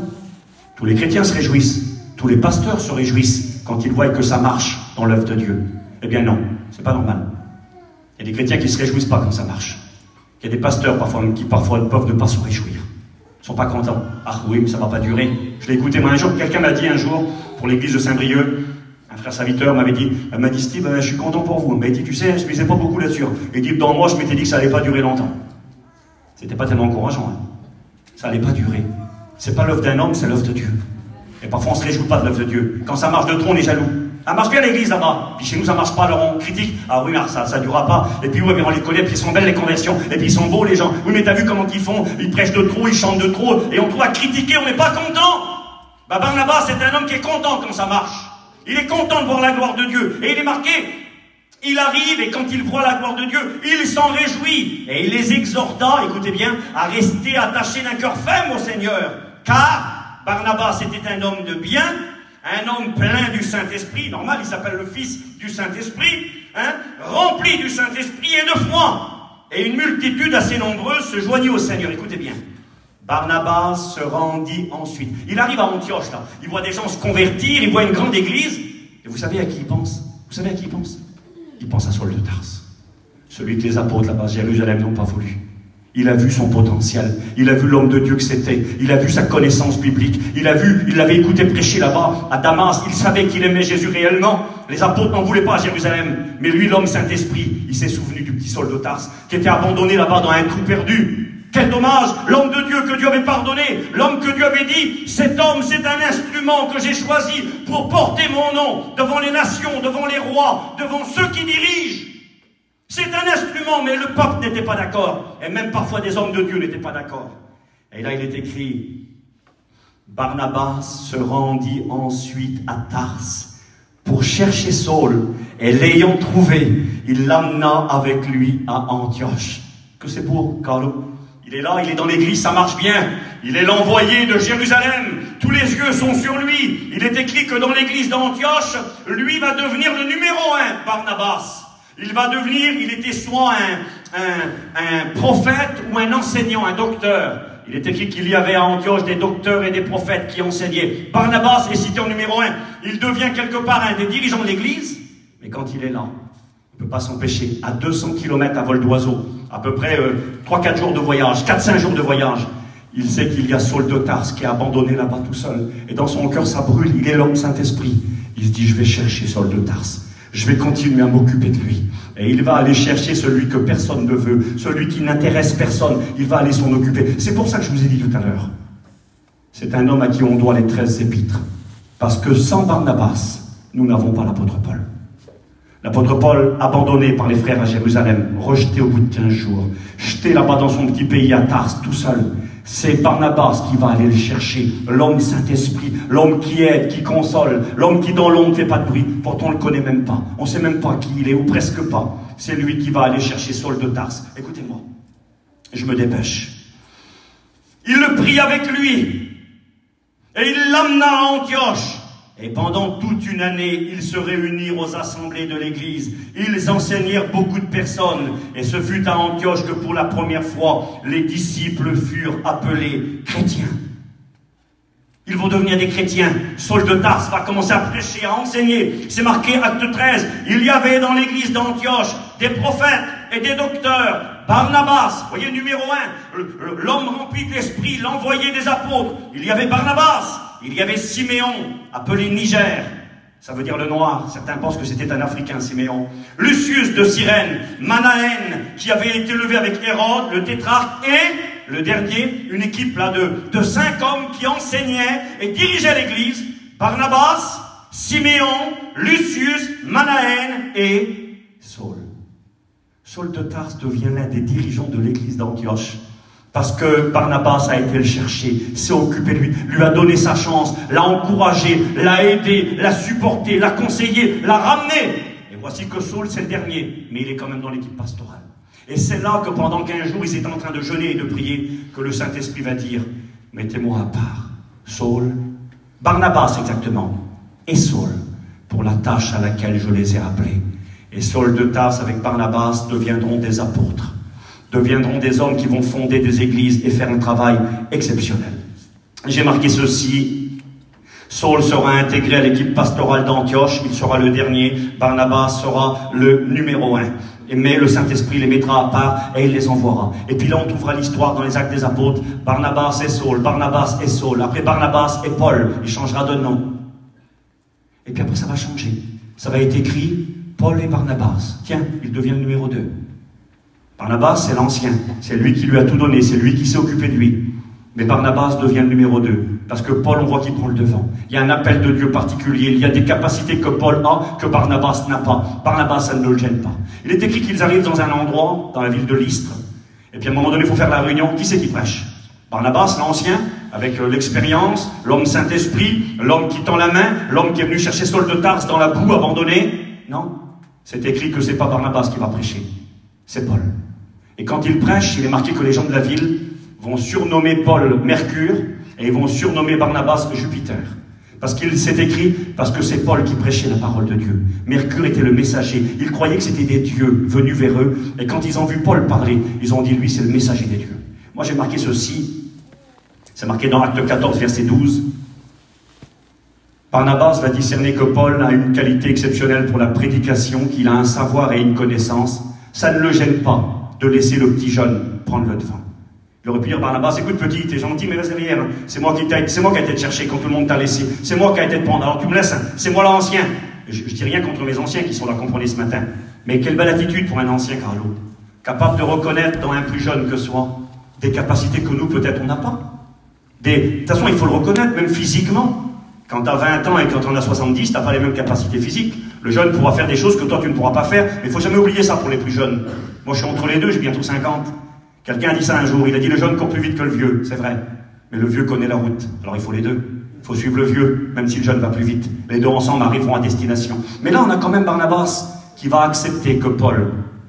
Et puis moi, j'ai marqué ceci, c'est mon expression. J'imagine Barnabas qui regarde Paul. Paul, vas-y petit, vas-y, je te laisse faire. Et c'est beau des hommes capables de dire à leurs frères, vas-y petit, je te laisse faire. Tiens, tu fais la réunion ce soir. Mais non, mon frère, tu connais mieux, tu es un ancien, toi, tu prêches depuis 40 ans. Oui, mais vas-y, petit, tu es étudiant de première année, mais Jésus va être avec toi, je vais t'encourager. Vas-y, petit, je te laisse la place. Et il laisse la place. Écoutez, moi, j'avance vite. J'avance à un point critique, à un point où, à un moment donné, Saul et Barnabas, Barnabas et Saul. Saul va devenir Paul, un homme d'assurance, un enseignant, un apôtre. Il va fonder des églises. Il doit tout à Barnabas. Et à un moment donné, dit la Bible, il va y avoir un problème entre Saul et Barnabas. Un problème à cause d'un petit jeune. Il s'appelle Marc. Il est écrit qu'un jour, je lis pour vous la Bible rapidement, Acte 15, verset 36, c'est marqué comme ça. Quelques jours s'écoulèrent, ils ont fait des voyages missionnaires, Paul et Barnabas, ils ont vu la gloire de Dieu, ils ont vu des guérisons, ils ont vu la puissance du Seigneur, c'est une équipe exceptionnelle. Paul, il doit tout à Barnabas, c'est son ancien, c'est lui qui s'est occupé de lui, c'est l'homme Saint-Esprit qui a misé sur lui quand tout le monde l'avait oublié et abandonné. Et là, il est marqué, quelques jours s'écoulèrent après lesquels Paul dit à Barnabas, le jeune là, il parle à l'ancien, il dit l'ancien, on repart dans l'offre missionnaire, on repart faire des réunions, on repart travailler pour Dieu tous les deux. Et puis l'ancien il dit, c'est bon Paul, allez on y va. Mais on va prendre quelqu'un avec nous. On va prendre lui là. On va prendre Marc. Marc c'était le cousin germain de Barnabas. Voyez ce qui est marqué. Quelques jours s'écoulèrent après lesquels Paul dit à Barnabas, retournons visiter les frères dans toutes les villes où nous avons annoncé la parole de Dieu, voir comment ils sont. Il avait un cœur, il bouillait, il voulait voir l'église. Barnabas voulait emmener aussi Jean, qui était surnommé Marc, avec eux. Mais Paul jugea plus convenable de ne pas prendre avec eux celui qui les avait abandonnés en Pamphylie et qui ne les avait pas accompagnés dans leur œuvre. Ce dissentiment fut assez vif. Un dissentiment, c'est-à-dire un coup de colère. Ils sont entrepris très fort, Paul et Barnabas, fut tellement vif qu'il fut la cause qu'ils se séparèrent l'un de l'autre. Et Barnabas prit avec lui Marc, son cousin, il l'emmena dans l'île de Chypre, et Paul fit le choix de silence, et il partit. Et là, c'est la dernière fois dans la parole de Dieu où Barnabas est mentionné. Il va y avoir, excusez-moi, je ne sais pas si le mot c'est peut-être déplacé, le giton, on dirait un coup de gueule, je m'excuse, hein. C'est pas tellement correct en français de dire ça, mais ils vont se prendre la tête fort, Paul et Barnabas. Barnabas, il dit, tu vois le petit qui est là, on va le prendre avec nous. Et Paul, il dit, on ne peut pas le prendre, tu comprends pas? Il est venu avec nous l'autre fois, il nous a abandonnés. C'est un lâche, c'est un faible. Il n'est pas capable de payer le prix, Marc. Tu te rappelles pas? Marc, il est dit de lui dans les Actes, au chapitre 12, que sa mère vivait à Jérusalem, dans une grande maison, qu'elle avait une servante qui s'appelait Rhodes. Vous vous rappelez, quand Pierre est sorti de prison, acte 12, il ne savait plus où aller, il a dit, tiens, je vais aller dans la maison de la mère de Jean, surnommée Marc. Elle avait une grande maison. Marc, il est élevé dans le coton, lui. Il a une belle maison, il a une servante qui travaille pour eux. Le voilà dans l'œuvre missionnaire, il faut dormir par terre, il ne faut pas manger, prendre des coups. Et il ne peut pas, c'est le petit jeune, il ne supporte pas, trop dur l'œuvre missionnaire. Il abandonne Paul et Barnabas, il retourne à Jérusalem chez maman. Et puis, quelques mois plus tard, Barnabas, il dit, allez, on le reprend avec nous, le petit. L'homme Saint-Esprit prend les petits, il prend les faibles. Il prend ceux sur qui on dit, c'est pas la peine, il n'arrivera jamais, regarde, il est bon à rien, il est incapable. L'homme Saint-Esprit dit, écoute, laisse-le faire, il n'est pas capable, mais Dieu va le rendre capable. C'est ça l'homme Saint-Esprit. Et Barnabas va dire, on le prend le petit avec nous. Puis Paul, à ce moment-là, moi c'est ce que je crois, c'est Paul qui s'est trompé. Paul, il a dit, on ne le prend pas. Il va se prendre la tête, il aurait pu dire quand même, mais Barnabas aurait pu dire, écoute-moi bien Paul, mais tu te rappelles pas, toi? Tu te rappelles pas de ta vie, toi? Tu te rappelles pas quand ils t'ont abandonné à Jérusalem, là-bas, au bout de 15 jours, qu'ils t'ont jeté à Tarse? Tu te rappelles pas quand tu étais abandonné, tout le monde, c'est moi qui a été te chercher. Puis aujourd'hui, tu es en train de me faire le moral à moi, ton ancien, parce que je veux prendre le petit puis l'aider. Et puis ils vont se prendre la tête très fort. Et Barnabas a un de caractère, il ne veut pas démordre, il était jeune peut-être à l'époque. Après l'expérience, il a compris qu'il s'était trompé. C'est marqué que là, ils se séparèrent l'un de l'autre. Et Barnabas ne sera plus cité dans les actes des apôtres. Alors je ne veux pas supposer trop de choses, mais celui qui a écrit les actes des apôtres, c'est Luc. Et Luc, c'est le copain de l'apôtre Paul. Donc peut-être qu'il a pris parti pour son copain Paul, et après il a parlé que de Paul, et puis Barnabas, on parle plus de toi. Ah, tu veux pas? Eh bien regarde, tu seras mis sous la touche, on parlera plus de toi. Ben, j'aimerais vous dire que les hommes et femmes Saint-Esprit, des fois on parle plus d'eux, parce qu'ils ont fait le choix d'aider les autres. Ils seront incompris et méprisés, les hommes Saint-Esprit. On parlera plus d'eux. Ben tant pis qu'on parle plus de toi. Tant pis que ton nom n'est pas cité. Toi tu le fais pour Dieu, pour aider. Et Barnabas va choisir Marc. Mais regardez des années plus tard, je vois alors qu'avant je vais devoir finir. Des années plus tard, à la fin de sa vie, quel revers pour l'apôtre Paul, excusez-moi, quel gifle dans son visage. Écoutez ce que Paul sera obligé de dire. Quelques années plus tard, l'apôtre Paul qui aura vieilli, qui s'était séparé de son ancien parce qu'il avait un caractère dur et qu'il n'a pas voulu de Marc avec lui. Écoutez ce qu'il dira. Colossiens 4, verset 10, des années plus tard, à la fin de sa vie. Paul dira, Marc, le cousin de Barnabas, vous salue. S'il va chez vous, accueillez-le. Ah, il a changé, tiens. Il faut l'accueillir maintenant. D'accord? 2 Timothée 4, verset 11. Il dira à Timothée, Paul, il dira plus tard, prends Marc avec toi et amène-le avec toi, car il m'est utile pour le ministère. Ah, comment ça, il était utile? Fallait le jeter, fallait pas le prendre, fallait l'abandonner, il était incapable, il était faible. Mais Barnabas s'y occupait de lui. Et des années plus tard, Paul aura l'humilité et l'honnêteté de reconnaître. Prends-le avec toi parce que j'ai besoin de lui. Il m'est utile pour le ministère. Philémon, verset 24, il dira, Marc, en premier, Aristarque, Démas et Luc, mes compagnons d'œuvre, mes compagnons de combat. Le langage a changé.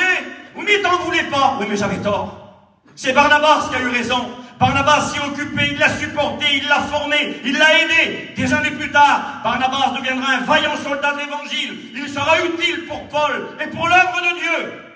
Et Marc nous écrira l'évangile selon Marc.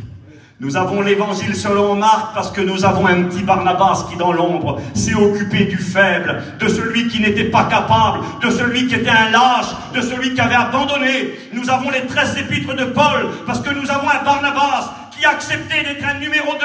On ne le connaît même pas, mais on lui doit l'apôtre Paul, on lui doit Marc qui nous a donné l'évangile. Et j'aimerais vous le dire ce matin. C'est de telles personnes que tu as besoin dans nos églises. Nous, on voit les apôtres Paul, on oublie les Barnabas qui sont derrière. Les hommes et femmes Saint-Esprit, qui ne font pas de bruit, comme le Saint-Esprit, qui ne font pas parler d'eux, comme le Saint-Esprit, mais qui, dans l'ombre, sont capables d'aller chercher les brebis perdues du chemin. les faibles, les égarés, ceux qui ont fauté, ceux qui ont péché. Un jour, un pasteur m'a dit ceci, j'étais à la gare à Bordeaux, là-bas il était venu me prendre à la gare dans une mission. Il m'a dit, Steve, nous sommes la seule armée. Il avait parlé de nos églises. Je ne suis pas d'accord avec lui, moi. Il avait dit, nous sommes la seule armée qui achève ses blessés. Ça veut dire quoi, ça? Ça veut dire que quand tu vas à la guerre, tu as ton armée à toi et tu vas lutter contre l'armée ennemie. Et il arrive parfois qu'une balle passe, puis elle a touché ton petit copain à côté. Touché à l'épaule, à la tête, à la jambe, et ton petit copain il tombe par terre. Et qu'est-ce que tu fais quand ton copain tombe par terre? C'est ton ami, c'est ton allié, il est dans le même combat que toi, il est dans la même équipe que toi. Normalement, qu'est-ce que tu dois faire? Tu dois le prendre sur ton bras, le mettre autour de toi et tu dois le porter, il va mourir, c'est ton copain. Et le frère disait, nous, on est la seule armée qui, au lieu de prendre ces blessés et les mettre sur nos épaules et les ramener en arrière pour les sauver, on achève les blessés. C'est-à-dire, on va à côté d'eux, puis on leur fait une balle et on les finit. Tiens, mais qu'est-ce que tu racontes, Steve? Je ne suis pas d'accord avec lui, mais je dois reconnaître que parfois il avait raison. Parce que parfois dans nos églises, quand quelqu'un met un genou à terre, quand quelqu'un commet une faute, quand quelqu'un a un passé noir derrière lui et lourd, au lieu de le mettre sur nos épaules et de l'aider à avancer parce que c'est pas facile pour lui, des fois on lui appuie sur la tête pour qu'il coule. Oui, mais t'as vu ce qu'il a fait, c'est grave, hein? T'as vu comment il a parlé, t'as vu il a mal agi, il s'est battu avec l'autre, t'as vu il a fait ci, il a fait ça, et puis on le démolit et on le tue. Et quand il vient à l'église, on le fait bien comprendre qu'il n'est pas le bienvenu ici. Si pour aller ailleurs, ça serait le bienvenu. Barnabas, il ne fait pas comme ça. Barnabas, il va vers lui, il le prend par l'épaule. Il ne dit pas que le bien, le mal, c'est bien. On n'appellera jamais le mal bien. Mais quand quelqu'un est tombé à terre et qu'il a fait mal, ça ne servira à rien de lui appuyer sur la tête. Le frère, le fils prodigue, quand il est revenu, il sent le cochon, il est sale, il a les habits, tout ça, il a mangé tous les sous de son père dans le mal. Eh bien, le frère, il n'en veut pas, lui. Mais le père, il le prend dans les bras et il l'embrasse. C'est ce que Dieu demande de vous et de moi. Écoutez, j'ai quasiment terminé. J'ai noté ceci. Barnabas, l'homme Saint-Esprit, fils de la consolation, le numéro 2, l'oublié, parce que ce matin je le mets un petit peu à l'honneur quand même, monsieur Barnabas, mais il était quand même l'oublié de l'histoire, et pourtant le maillon principal. L'oublié, le méconnu, l'homme de l'ombre. On lui doit les 13 épîtres de Paul, la doctrine de l'Église, on lui doit l'évangile de Marc, on lui doit la moitié du Nouveau Testament. C'est pas rien. Écoutez ce que dira David. J'ai fini. Psaume 131, versets 1 et 2. Que j'aime cette parole, Seigneur, bénis-moi, aide-moi. David dira, je ne cherche pas à faire des choses extraordinaires. Parce que pour certains, servir Dieu, c'est monter le grand chapiteau de la Convention, et puis je ne sais pas, moi, monter au sommet des montagnes et faire des choses extraordinaires. Non, non, vous vous trompez. Faire l'œuvre de Dieu, c'est être capable, comme Barnabas, d'aller visiter quelqu'un, lui dire un petit mot, de l'encourager, de l'inviter à la réunion, de donner une petite Bible, un petit prospectus, des petites choses inutiles, mais tellement grandes pour Dieu. David, le grand roi David dira, je ne cherche pas à faire des choses extraordinaires, ni des actions magnifiques qui me dépassent. Ne cherchez pas à faire des grandes choses. Ne cherchez pas à ce qu'on parle de vous, à être des gens qui sont là sur l'estrade et que tout le monde a les yeux braqués sur eux. Acceptez d'être des hommes et des femmes fidèles dans ce qui est petit, dans ce qui est sans importance. Romains 12, verset 16, Paul dira, « N'aspirez pas à ce qui est élevé, mais laissez-vous attirer par ce qui est humble. » Traduction parole de vie plus simple dira, « Ne cherchez pas les grandes choses, mais laissez-vous attirer par ce qui est simple. Ne vous prenez pas pour des sages. » Vous savez, être fidèle dans les petites choses, des choses que personne ne regarde, ne considère. J'ai noté ceci, j'ai terminé. J'ai noté, Dieu cherche des Barnabas, les principaux, les indispensables, les hommes de l'ombre, les petits, ceux dont on ne parle pas. J'ai marqué, où sont nos diacres? Où sont nos diacres? Je pose la question ce matin, j'espère n'embarrasser personne. Est-ce qu'il y a des diacres ici dans l'église de Quimper? S'il y a un diacre là, qui lève sa main, ou s'il y en a 2 ou 3. Il y en a un? T'es tout seul? T'es tout seul? Comment se fait-il qu'il n'y a qu'un diacre dans une si grande église que ça? Où sont nos diacres? Quand Dieu appelle quelqu'un aujourd'hui, c'est toujours un pasteur. L'école biblique, il semblerait qu'il n'y a plus de diacre. Non? Je m'excuse mon frère, mais j'ai plein de respect pour toi, parce qu'au contraire, être un diacre, c'est une grande, grande tâche. Pour être un diacre dans la Bible, c'était les mêmes conditions que pour être un serviteur de Dieu qui prêche l'évangile. Il fallait être rempli du Saint-Esprit. C'était des hommes de confiance, des hommes à qui on confiait des grandes responsabilités. C'était des grands messieurs. Philippe était un diacre. Étienne, le premier martyr, était un diacre. On n'a plus de diacre aujourd'hui. Parce qu'il semblerait que ce n'est pas assez important. Je m'excuse, mais c'est vrai.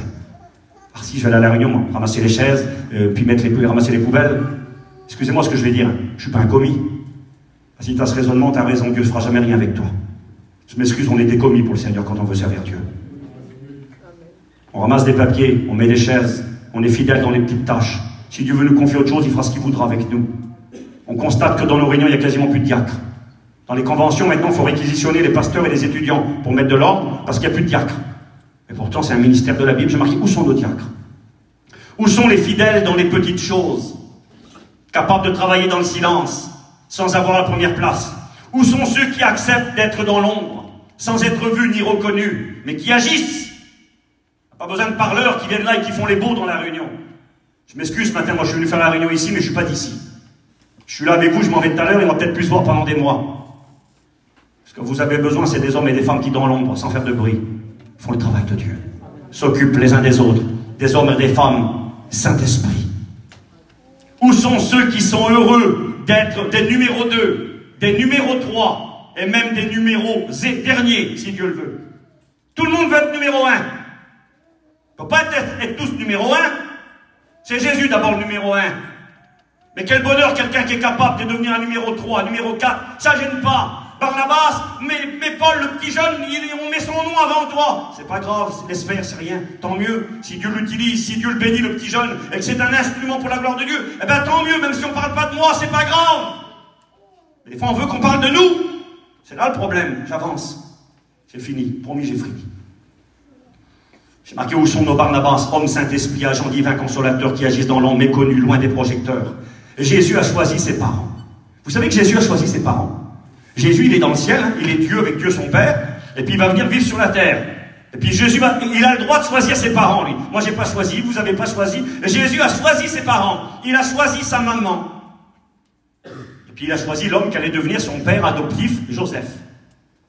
Je ne sais pas si on aurait fait le même choix que lui. Vous vous rappelez qui était Marie? Marie, c'est une petite malheureuse. C'est les petits gens qui n'ont rien. Quand Jésus va naître, et qu'ils vont aller au temple offrir les sacrifices obligatoires, c'est marqué dans Luc chapitre 2, il est écrit qu'ils vont venir avec 2 pigeons. C'est une note très importante. C'est pourquoi? Parce que la Bible déclare que quand un enfant naissait, un petit garçon ou une petite fille, il fallait offrir à l'Éternel un agneau d'1 an. Mais la Bible précise, si les parents n'avaient pas d'argent, que c'était des malheureux, ils offraient 2 petits pigeons. Les parents du Seigneur n'avaient pas de sous, c'était des malheureux. Ils ont offert 2 petits pigeons. Quand Jésus il est né, il n'est pas né dans une belle maternité, il n'est pas né dans le palais du roi Hérode, il est né dans une bergerie. Il n'y avait pas de place pour lui. Pourquoi je vous dis ça? Pour vous rappeler que Jésus a choisi ce qui était petit. Il a choisi ce qui était simple. Il a choisi ce qui ne frappait pas les regards.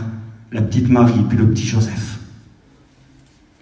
J'ai terminé, Romains 12, 16 nous dit « N'aspirez pas à ceux qui étaient levés, mais laissez-vous attirer par ceux qui étaient humbles. » On a besoin des hommes et des femmes de Dieu dans nos églises, qui sont capables de dire « C'est petit ce que je fais. » Tiens, j'ai amené le petit bouquet de fleurs ce matin. Je ne sais pas, il n'y en a pas, si peut-être, je ne sais pas. Oh, c'est rien. Ben, si c'est grand ton petit bouquet de fleurs. Un jour, il y avait un pasteur qui est venu dans une église faire la réunion, comme moi ce matin. Et dans cette église, c'était vers les Gratiers. Il y avait une salle pour les enfants au fond. Et puis il y avait un foyer qui, depuis des années, l'homme et la femme, ils avaient un certain âge déjà, ils s'étaient engagés dans la garderie d'enfants. Et des fois, quand il y avait des belles soirées avec des pasteurs de renom et que la salle était remplie, eux, ils passaient la soirée avec les gosses dans la salle au fond là-bas, en train de se battre avec les enfants puis garder les petits. C'était pas terrible, hein. Au lieu d'être bénis et bénéficier de l'enseignement du frère, ils étaient en train de s'occuper des gosses au fond. Et puis un jour, dit le témoignage, pendant que le pasteur qui était venu, il y avait plein de monde dans l'auditoire, il y a eu une pause entre les réunions, et le pasteur, il est allé voir la garderie d'enfants au fond, puis il s'est promené, le grand pasteur de la soirée, tout le monde était venu écouter. Il est allé voir la garderie, et il a vu cette femme, il disait, elle avait des gosses de tous les côtés, des petits de 4 ans, 5 ans, 6 ans, partout sur les genoux, sur les bras, partout, il faisait la vie, et elle s'occupait d'eux, elle faisait faire des dessins, elle leur parlait du Seigneur. Et puis il l'a regardée, et il lui a dit, ma sœur, merci. Elle a dit, pourquoi tu me dis merci? Il a dit, merci pour ce que tu fais. Il a dit, tu te rends pas compte? Il dit, je te vois, tu te bats avec les enfants, c'est difficile, hein? Il a dit, oui, c'est pas facile parfois. Il dit, grâce à toi, il y a des dizaines d'hommes et de femmes qui vont écouter la parole de Dieu, qui vont être touchés et être sauvés. Alors moi, je suis là sur l'estrade, tout le monde me voit à moi. Personne ne te voit à toi au fond. Mais ton rôle, il est très très important. Et la petite sœur, là, elle n'a rien dit. Elle a laissé le pasteur partir, elle s'est mise à pleurer. Et puis elle a écrit une lettre au pasteur. Elle a dit, cher frère, nous avions pris la décision, moi et mon mari, d'arrêter de nous occuper des enfants dans l'église. On se disait que ça servait à rien, que c'était inutile, que c'était une perte de temps. On a beaucoup souffert, on a perdu un enfant, et puis on était malheureux, moi et mon mari, et on était découragés, on ne voulait plus travailler pour Dieu. Mais quand tu es venu dans la garderie nous voir, et que tu m'as dit merci, alors on a pris une décision, moi et mon homme, on va continuer à servir le Seigneur. Quel beau service, s'occupe des gosses. Oui, quel beau service. Vous savez à qui on doit notre mission? Je ne me rappelle plus du nom, Bisou va peut-être me corriger ce matin.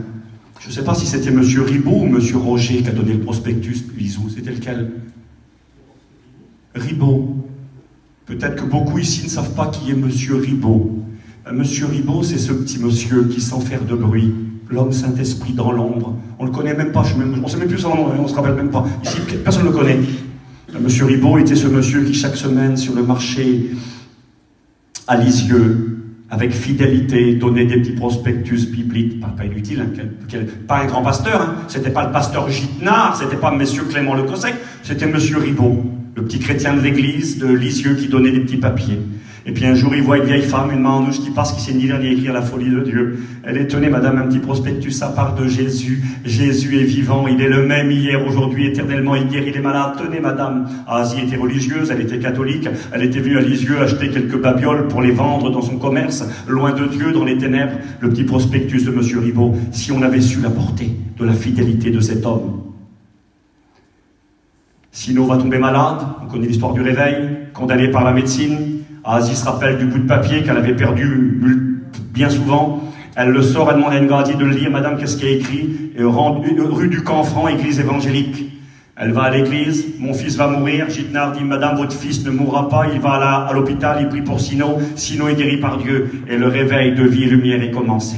Derrière le petit prospectus, il y a les 3000 prédicateurs aujourd'hui de Vie et Lumière. Il y en a 7000 ou 10 000 en Espagne. Il y a 2 écoles bibliques en Russie, école biblique en Inde, école biblique en Angleterre. L'œuvre des milliers, des dizaines de milliers de personnes vont venir à la fois parce qu'on est un petit monsieur Ribot qui, dans l'ombre, sans faire de bruit, a su être fidèle à l'œuvre de Dieu. Alors j'aurais eu encore des choses à vous dire, mais j'en ai déjà peut-être trop dit, je vais arrêter. Les ouvriers de la 11e heure, le Seigneur pose la question, pourquoi restes-tu ici sans rien faire? Est-ce que tu vas dire ce matin, Steve, j'ai compris. J'ai compris que j'ai mon petit rôle à jouer. J'ai compris que je ferai peut-être jamais beaucoup de bruit, qu'on parlera jamais de moi, mais c'est pas grave. J'ai pas besoin qu'on parle de moi. Je veux être comme Barnabas, l'homme Saint-Esprit. L'homme qui, sans faire de bruit, sait faire du bien. C'est s'occuper des âmes dans l'église. C'est prier pour le serviteur de Dieu. C'est s'occuper des gens. Et je vais prendre des décisions, je vais le faire ce matin. Je vais continuer à inviter. Je vais reprendre mon petit travail. Depuis combien de temps tu n'as pas donné une Bible à quelqu'un? Peut-être que tu ne l'as jamais fait. Moi, je suis là ce matin devant vous parce qu'une gardie, un jour, a eu à cœur de donner une Bible à un petit enfant de 10 ans. Je parle de Bisou parce que c'est mon cousin et parce qu'il connaît l'histoire un petit peu. Tu connais Roland de Lannion, hein? Bien sûr. Hein? Moi, je suis là grâce à Dieu, puis grâce à Rolande. Parce que la petite chrétienne de Lannion, elle a vu un petit voyageur qui avait 10 ans, puis elle lui a dit, je vais te donner une Bible. Puis dessus, elle a fait une prière, elle a marqué que par la lecture quotidienne de ce saint livre, la parole de Dieu, tu deviennes un véritable enfant de Dieu, rempli par le Saint-Esprit, et que tu deviennes un instrument de bénédiction pour les autres, une servante de Jésus, notre roi, Rolande. Et elle donne la Bible à un petit enfant de 10 ans. Et puis le petit enfant de 10 ans, il lit la Bible, mais ça ne l'intéresse pas beaucoup, il oublie la Bible. Et quand il a 18 ans, il finit en prison. Pour braquage, c'est pas terrible. Mais la petite Bible de Rolande, elle le suit dans la prison. Et puis un jour, mon oncle me demande de lui lire la Bible. Je l'avais dans la cellule. Alors, par politesse et par respect pour mon oncle, j'ai lu la Bible. Que par la lecture quotidienne, elle voulait que je lise la Bible tous les jours. J'ai commencé à lire la Bible tous les jours pour mon oncle. Tu deviennes un véritable enfant de Dieu. Je suis devenu un enfant de Dieu. Que tu sois rempli du Saint-Esprit. J'ai été baptisé dans le Saint-Esprit. Et que tu deviennes un instrument de bénédiction pour les autres. J'ai commencé à prêcher l'évangile en 95, en prison, il y a presque 30 ans maintenant. Pourquoi? Parce que Roland Pasquiou a donné une petite Bible à un gosse de 10 ans. On va baisser nos têtes.